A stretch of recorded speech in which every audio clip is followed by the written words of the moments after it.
وعدكم الله مغانم كثيرة تأخذونها فعجل لكم هذه وكفى أيدي الناس عنكم ولتكون آية للمؤمنين ويهديكم صراطا مستقيما وأخرى لم تقدروا عليها قد أحاط الله بها وكان الله على كل شيء قديرا ولو قاتلكم الذين كفروا لولوا الأدبار ثم لا يجدون وليا ولا نصيرا سنة الله التي قد خلت من قبل ولن تجد لسنة الله تبديلا وهو الذي كف أيديهم عنكم وأيديكم عنهم ببطن مكة من بعد أن أظفركم عليه وكان الله بما تعملون بصيرا وهو الذين كفروا وصدوكم عن المسجد الحرام والهدي معكوفا أن يبلغ محله ولولا رجال المؤمنون والنساء المؤمنات لم تعلموهم أن تضربوا فتصيبكم منهم معرة بغير علم ليدخل الله في رحمته من يشاء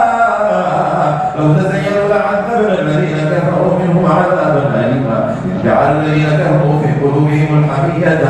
الجاهلية فأنزل الله سكينته على رسوله وعلى المؤمنين وألزمهم كلمة التقوى وكانوا أحب بها وأهلها وكان الله بكل شيء عليما.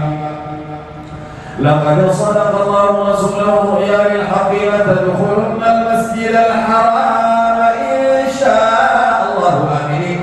محلقين رؤوسكم ومقصرين لا تخافون فعلم ما لم تعلموا فجعل من دون ذلك فتحا قريبا والذي أرسل رسوله بالهدى ودين الحق ليظهره على الدين كله وكفى بالله شهيدا. محمد رسول الله والذين معه أشداء على الكفار رحماء بينهم تراهم ركعا سجدا يبتغون فضلا من الله ورضوانا سيماهم في وجوههم من أثر السجود ذلك مثلهم في التوراة